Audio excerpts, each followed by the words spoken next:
Any health-related information on the following show provides general information only. Content presented on any show by any host or guest should not be substituted for a doctor's advice. Always consult your physician before beginning any new diet, exercise, or treatment program.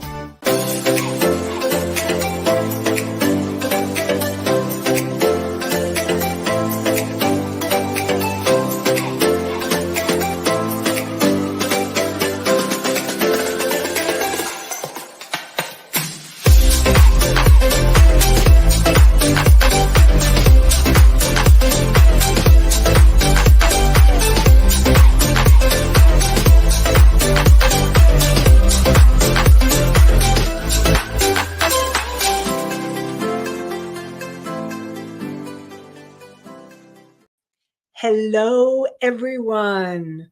Are you ready to live an inspired and empowered life? Welcome to the Inspired and Empowered Living TV show and podcast. We're live on Tuesdays at 11 a.m. Eastern on W4WN, talk4tv.com, and my YouTube channel. And today we will be continuing to talk about the power of self-love, part 2. We'll continue where we left off last week. So join me for a transformative journey and discussion on the profound benefits of self-love. When you cultivate a love for yourself, you initiate a powerful transformation in your relationship with both yourself and others. Witness the magic unfold as you manifest the life of your dreams. Experience the joy of loving yourself so that you can create an inspired and empowered life. Good morning, Allie. I see we have her in the house. Together, let's create a life you love. I'm your host, Nanci Deutsch, licensed clinical social worker, certified hypnotherapist, and intuitive breakthrough expert. And I combine my counseling, coaching, and intuitive skills to transform your life. This show is not a replacement for therapy or counseling. It is for educational purposes only. And as always, you know that I welcome your questions and comments in the chat. And so last week we started talking about self-love and the power of it, and it changes your life. When you start loving yourself, your life can transform in ways you may not even imagine. And you start moving towards your dreams. So today I'm going to talk a little bit more about what exactly does self-love look like? What does it feel like? How do you know when you're loving yourself? So that's what we're going to be talking about today. And if you have questions, let me know. So we're talking about a healthy relationship with yourself. And one of the first things is learning to trust yourself. And now that may seem like a big task. And I want to remind you all that what I'm talking about is a journey. It's your journey. It's all of our journeys. And it's not a destination because we are infinite beings. And the power and the amount of self-love keeps growing and growing as we become more connected with who we really are. And I also want to make sure that you realize that self-love, when I'm talking about true self-love, it's not an ego thing. It's not the person who boasts like, I'm so great and da, da, da, da, da, da. Not that. That's not self-love. Self-love is not being narcissistic, where it's all about you and only about you. That's not true self-love. That's not what I'm talking about. True self-love, and I see your question, Misty, I'll get to in a sec. True self-love comes from the higher aspects of yourself. It comes from what I call your higher self, that wise, unconditionally loving part of you and your soul. And it is coming from a deep place within where you are shining your light and feeling confident and secure and really loving yourself, setting boundaries, taking good care of yourself.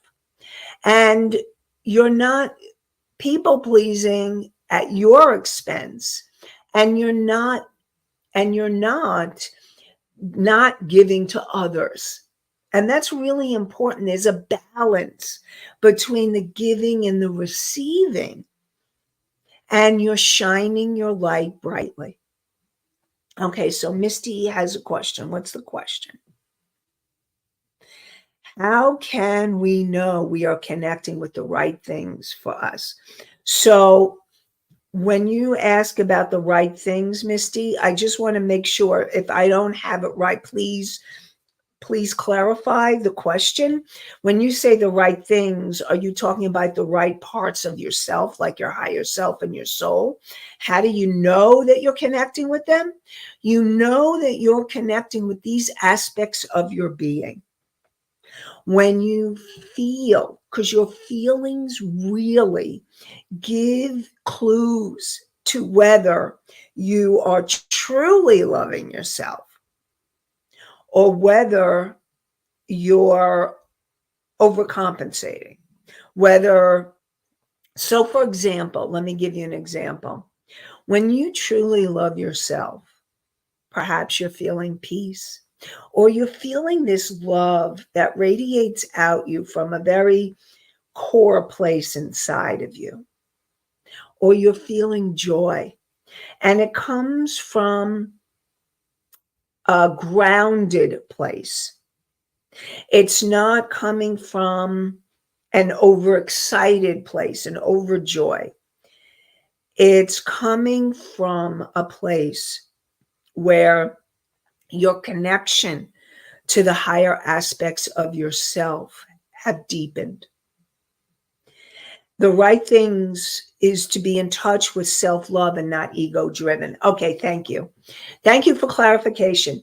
So what that means is that you're able to make a deeper connection with yourself. And when you'll know when you're making that connection by those feelings of peace, because the deepest parts of you, in that core place of the deepest part of you, is a profound sense of peace, of quietness. You'll know that, like I said, you'll be radiating love. You won't be looking for love or needing love or outside approval. You'll be radiating it so that you can feel that sense of wanting to give from a healthy place, not a place of obligation, not a place of need, from a place of wanting to share who you are and wanting to support people and love people and make a difference in this world. And that's coming from a soul place.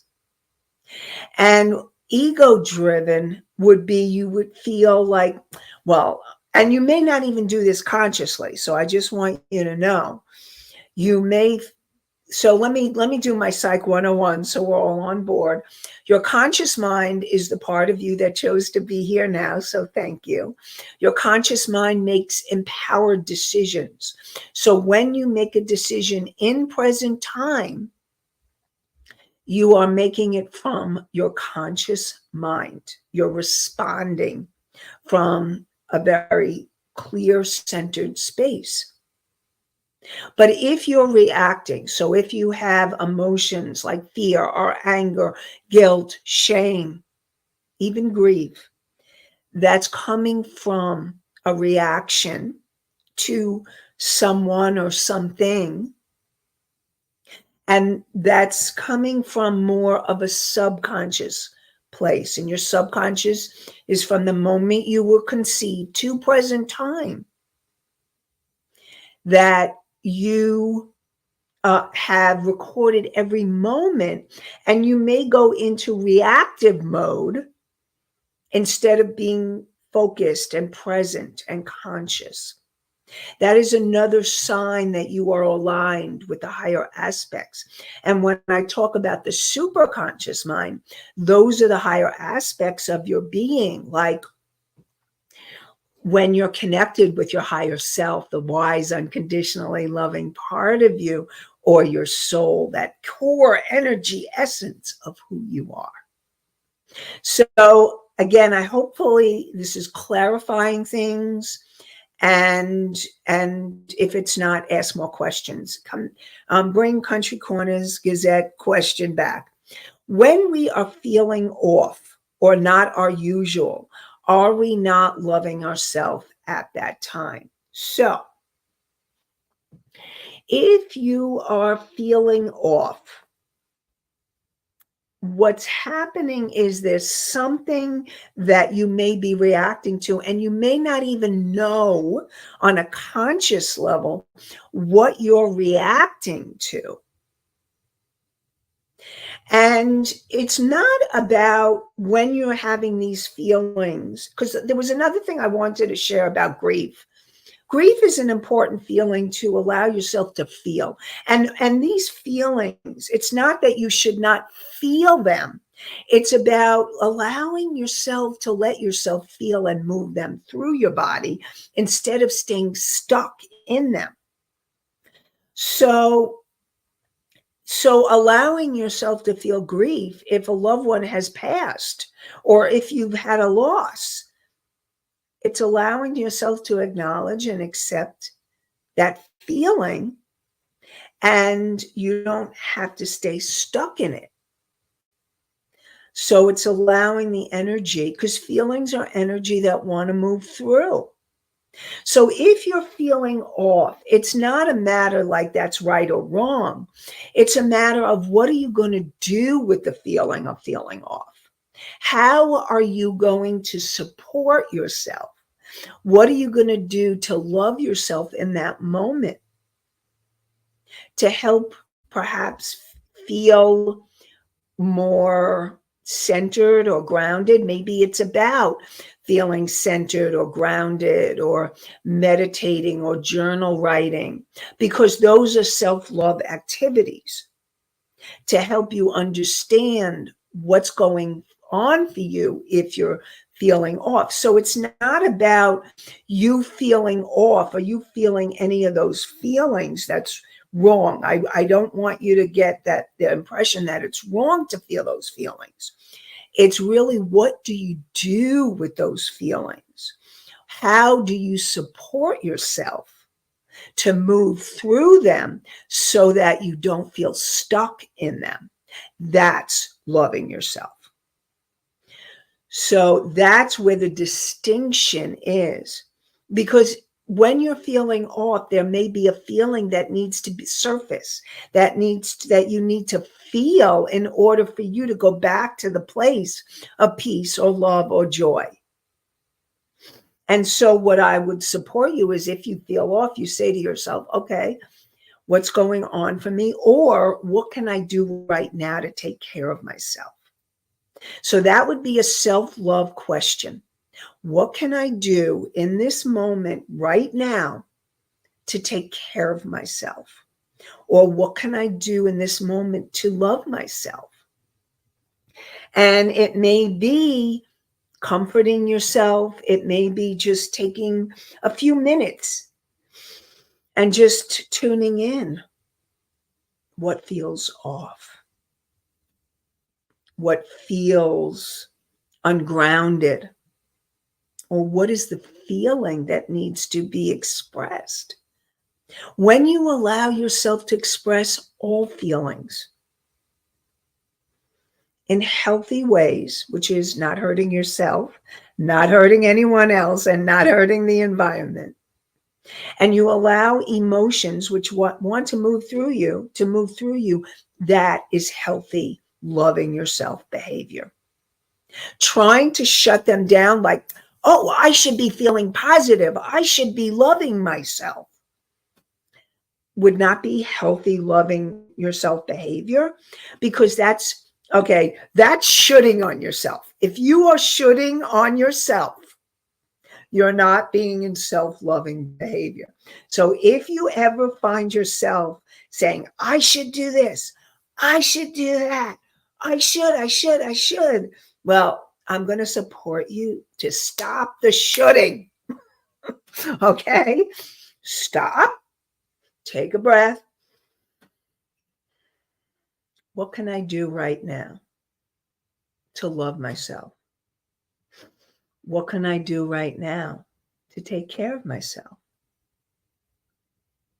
And breathe. Using your breath, and I talk about this if you watch the show or listen to it more, I'm always talking about breath. Take a breath. Feel your feet on the floor. Calm yourself down. That's a self-loving behavior. Learning to ground, learning to breathe. All of those are self-loving behaviors. And learning to trust yourself. That's where I began, learning to trust yourself. When you were kids, if you learned in your family, listen to me from your parents. Don't listen to yourself. I mean, I have had clients that have said that. I couldn't listen to myself. I had to listen to my parents. Many of us, or most of us, grew up in families like that. Kids should be seen but not heard, or maybe it's not okay for them to be seen or heard. How can you learn to trust yourself if you've never allowed yourself to be heard, to be seen, and people weren't acknowledging what you felt, what you heard, what you want? Expressing yourself wasn't okay. So you would never learn that. So one of the important things for your self-loving behavior would be learning to start expressing yourself, trusting yourself, and doing it a little bit at a time. It's okay. Country Corners Gazette, there's a question from there, so bring that up. When taking time to breathe, do we need to think about something or try to clear our mind? When you are breathing, you're not thinking. Okay, so when you're taking deep breaths, focus on the breath.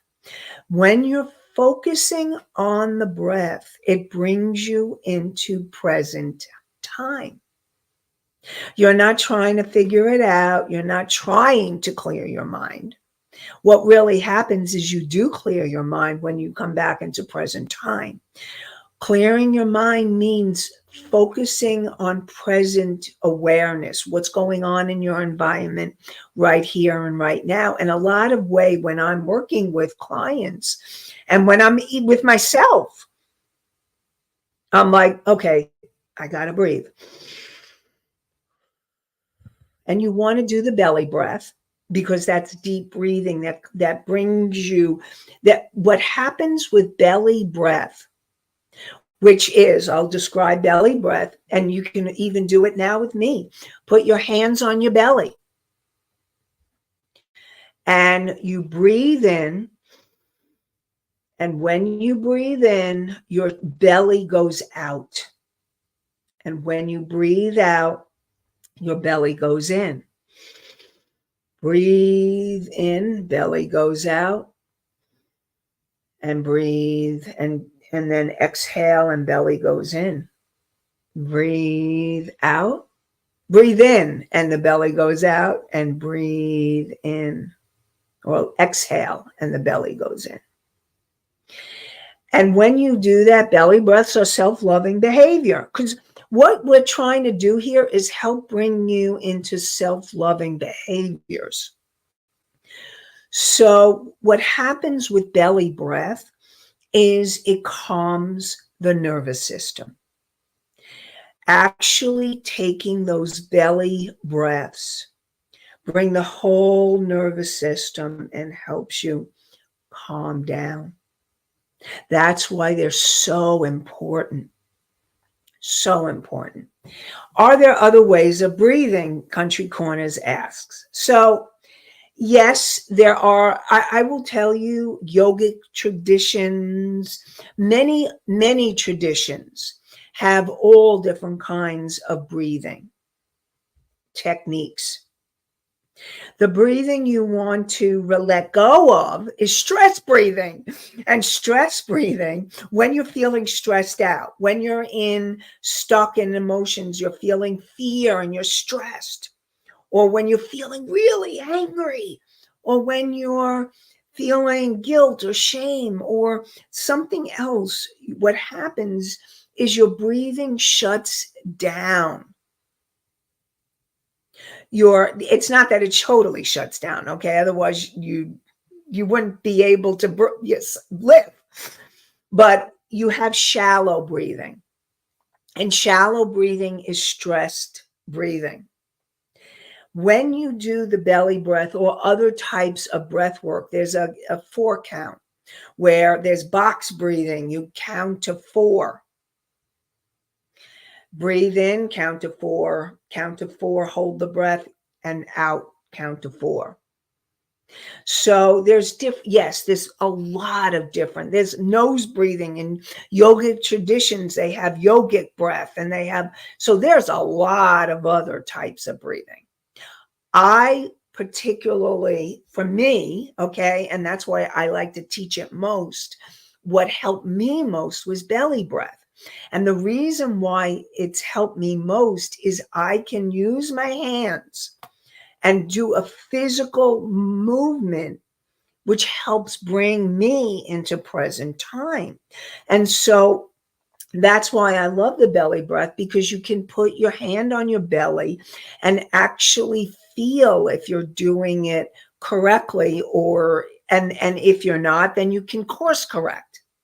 So healthy breathing, deeper breathing, calms you down, relaxes you. This is all self-love. And you can begin with that. Self-love behaviors. So besides trusting yourself, learning to be honest with yourself. So honesty might involve feeling your feelings, and even feelings you don't really want to feel. Like one of the feelings that a lot of clients have, they don't really want to be feeling, is jealous or envy of somebody else. I don't want to be feeling that. And here's the thing. What I really want you all to know is that feelings are giving you messages. That if it's anger and you're feeling angry, there's a reason why you're feeling angry. Or if you're feeling sad, there's something that wants to be expressed through that sadness. And if there's fear, now fear can be a couple of things. Fear may be a warning sign, or fear may be that chronic fear or anxiety that happens over time when you're stuck in the stress reaction. Fear has the reason why we have fear, it was a safety mechanism. It still is. So fear isn't wrong in and of itself. It's what happens is when it becomes chronic, or when you feel stuck in it, that's when you want to work through and move through it so that you're not stuck in the fear. And so learning to be honest with yourself, learning to be honest when you've made a mistake, And then when you're honest with yourself, then you can be more honest with those you love.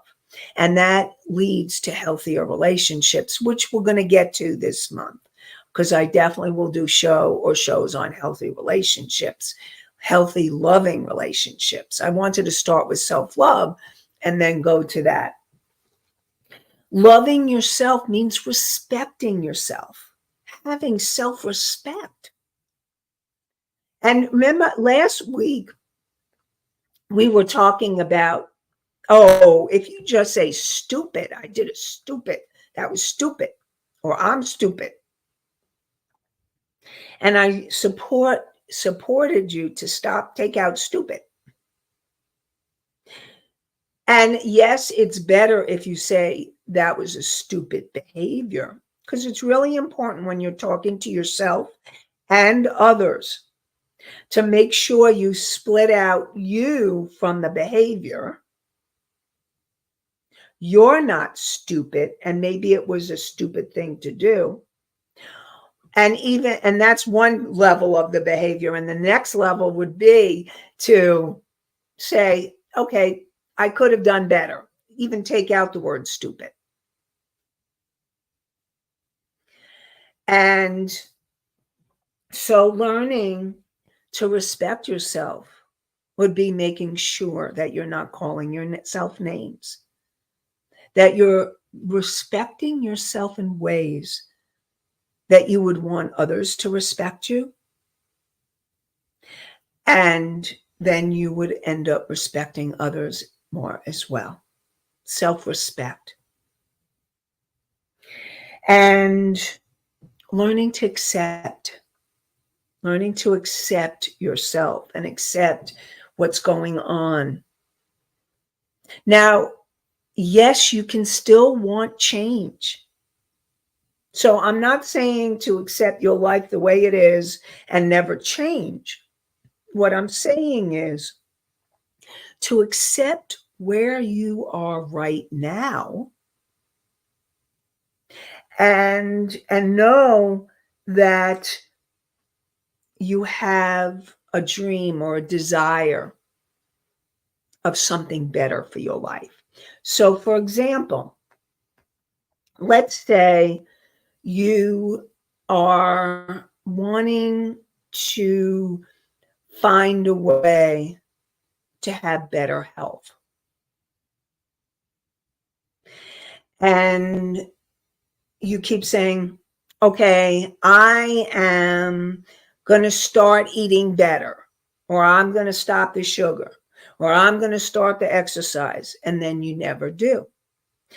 So instead of shooting on yourself or beating yourself up that you haven't started that behavior, the question to ask yourself is, how is this behavior serving me? What is it I need to learn from? How there's some kind of purpose, and this is coming from your subconscious mind, that this behavior is serving you. So accepting yourself would be accepting, okay, this is where you are right now. And know that you are striving and wanting to learn and wanting to grow, wanting to understand yourself so that you can move forward towards what you really want. So instead of beating yourself up or shooting on yourself, you are able to say, okay, I hear that this is where I am. And this is also being honest with yourself. This is where I am. And I really want to change this behavior. What can I do? And that would be another question you can ask yourself. What can I do to change this behavior? What would shift it for me? So these are important questions for you to ask yourself to help you start changing your behavior. And I see your question Misty, and I'm going to answer it in a second.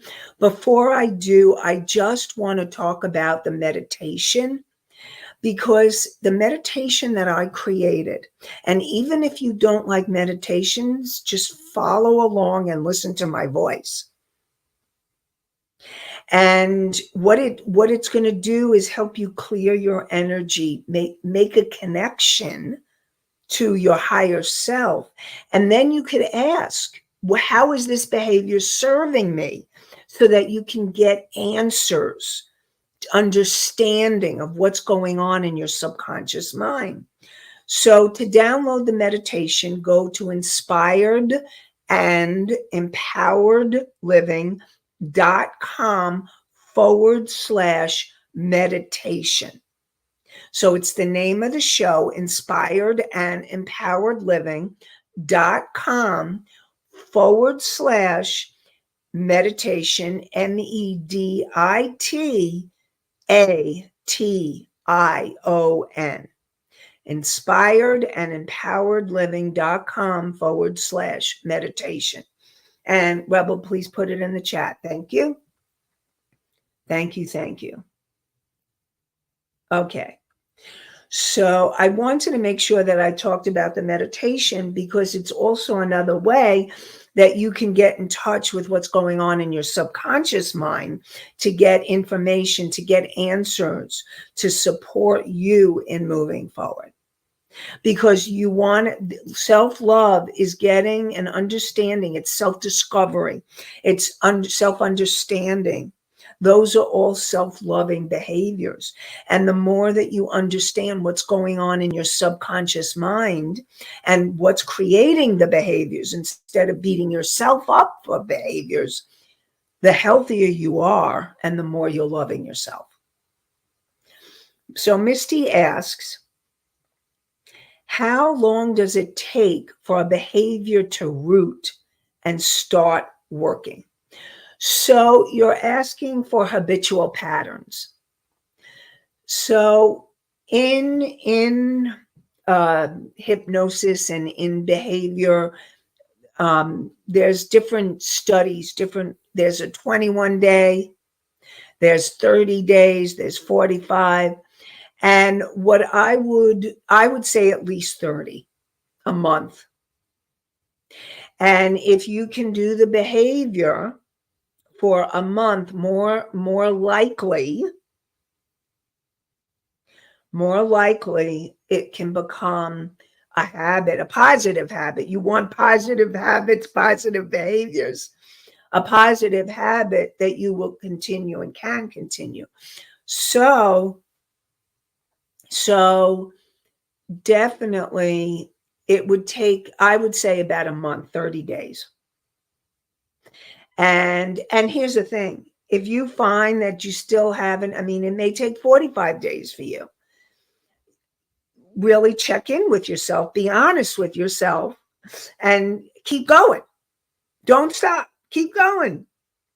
Allow yourself to keep going to help you to make behavior changes. And remember, it's one day at a time. And I say one breath at a time. That's an AA saying one day at a time. And I say one breath at a time. Make the changes one day, one step at a time. Another is positive self-talk. And this is really big. And I talked about this before, but I really want to support you in remembering positive self-talk is all about what are you saying to yourself. So catching yourself when, let's say, you call yourself stupid, or catching yourself. Positive self-talk, catching yourself when I feel like a failure. I feel like I don't know what I'm doing. Something's wrong with me. Those are all limiting beliefs that are not your truth. They're not your truth. Their old patterns, old habits from this lifetime, perhaps other lifetimes, perhaps ancestral, that you can change, that you can turn around and you can make the changes. And you need to catch yourself. What are you saying to yourself? Where, and ask yourself, where is it coming from? One step at a time. Just start asking yourself these positive questions, which leads to more understanding, more self-discovery. So I know there's a question, some questions that came in from Country Corners Gazette. Positive for one may be a negative to another. How are we to know if it is a positive for us? Does it come in a feeling or something? Okay, so positive would be, again, going back to those places of feeling peace. There's a certain level of this feels, or something that feels right. Something that feels, there's like a click, or there's something inside that's a knowing or a feeling or a sensing. This is your intuition. This is right for you. This is what you need to help you. And so it's listening to the feelings. If what you're doing leads to more self-love or loving yourself more, and you can feel the love, you're feeling proud of yourself, then you know you're on the right track. Or so if you can feel the energy of love towards yourself, then you're on the right track. So it's the positive feelings. Or perhaps you may feel joy, or maybe you'll feel gratitude. Gratitude is another. If you're feeling gratitude and you're thankful, thank you. You're thankful for being you. That's self-love. You're proud of being you. You feel happy to be you.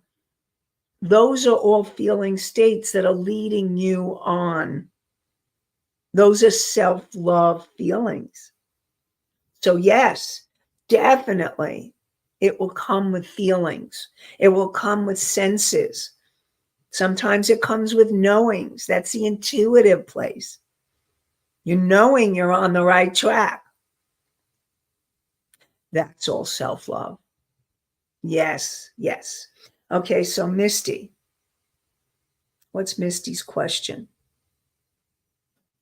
Do things linger from life to life? Will past issues continue through time? Oh, yes. Oh, yes. Okay, so I have done many past lives regressions on myself and clients. And I'm going to be doing a past life regression in a couple of weeks on February 20th. Actually, it's next week. Okay, I'm going to ask if Allie is listening. Can you put the link or send it to Rebel, the link for the ARE past life regression? Funny you should ask this, Misty. It didn't even occur to me. And then I'm like, oh no, yes, definitely. So it's actually next Tuesday night. I'm doing a past life regression with the Edgar Cayce Center. So yes, things do linger from life to life. Okay, so Allie's going to get the link, send it to Rebel. Okay, so both of you be on. And then Rebel, can you post the link in the chat if anybody wants to come to the past life regression workshop? So to answer Misty's question, yes, things do linger from life to life. Okay, so for example, I'll give you an example from my own life. When I have had deep feelings of unworthiness, and there's a sense of deep unworthiness, not feeling deserving. to go for my dreams, not feeling deserving of having what I want. And yes, I have had to work through all of those things. And as my dreams get bigger and bigger, I'm needing to keep working through it. That sense of unworthiness or even worthlessness. And yes, I've had that as an issue from lifetime to lifetime, where I've had, and not all lifetimes, but some lifetimes where I've also had those feelings of unworthiness, not good enough, not deserving. So, yes, issues definitely go from lifetime to lifetime. And what happens is that what the reason why that's happening is because lifetimes, you're like, this is a very special lifetime in the sense that you are willing to become aware. You're listening to the show, you're viewing the show, you're willing to make changes in your life, you're questioning, you're wanting. That's all great behavior. And when you do that, you are able to start making those changes. Whereas in other lifetimes where perhaps you felt that deep sense of unworthiness. In my lifetimes where I felt that deep sense of unworthiness, it didn't even occur to me. Too busy in survival to heal it. And so what happens is the feelings that you have in that lifetime, you may die with them, you do die with them, and they travel actually in your body. You have those energy in your DNA of past lives and your ancestors too. That's why when I talk about the subconscious mind, all of that is hanging out in the subconscious mind. So those limiting beliefs that you have, many of them can be from other lifetimes.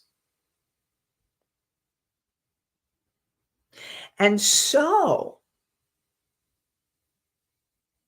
those coming from other lifetimes are there to be healed. And here's the thing, if you have it, like, you're not going to have an issue from another lifetime that's not surfacing in this lifetime. I mean, there could be, but you're not aware of it. It's not something, the issues that you become aware of that need healing in this lifetime probably are issues that you've had in other lifetimes where you need healing. And so, yes, it will continue through time and through lifetimes. So, so Country Corners Gazettes ask, is this like the movie Groundhog Day? We keep living things over and over until we change the pattern. Yep, it is. It is, actually. So until you change the pattern and understand it on what's going on in that subconscious mind of yours, you will continue to replay the trauma or the pattern or the issue until you heal it and clear it and go deeper into the subconscious issue and understand it so that you can then start changing it. So, and also that's what I'll be doing in that workshop next Tuesday night, the 20th. So I just want to see, Rebel, were you able to get the, Allie Rebel, were you able to get the link?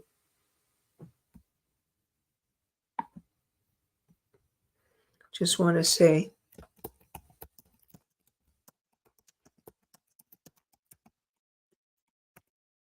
I have not received it yet. Okay.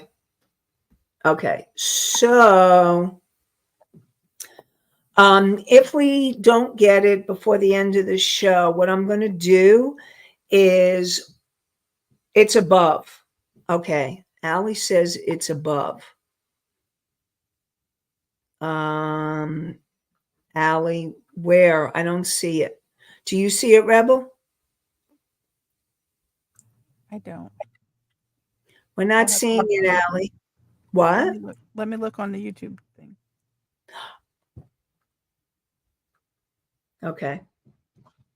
So anyway, what this is all about is that healing and self-love is a journey of lifetimes. It is. It's not just about this lifetime. And what's really cool, what I really discovered is that when we heal our lifetimes from lifetimes, do you know that our soul is so grateful to us? And I really want you to know that your soul is grateful to you, that you're listening to this show, that you're willing to grow. Your soul loves you unconditionally. And when we are doing things for our spiritual growth, our growth and changing, it's self-love grows. Self Rebel, Allie said she emailed it to you. So self-love grows. Self-love grows. And that's what this is all about. It's about the journey of self-love. And remember, it's a journey. It's not a destination. And it's this journey of lifetimes, a journey of healing on the deepest levels of your being. And I really want to support all of you. First of all, thank you for listening to the show. You are definitely, I'm grateful to you and your souls. Oof, I'm getting the chills. They really want you to know your souls are grateful to you. Every single one of you. You are being acknowledged. Okay.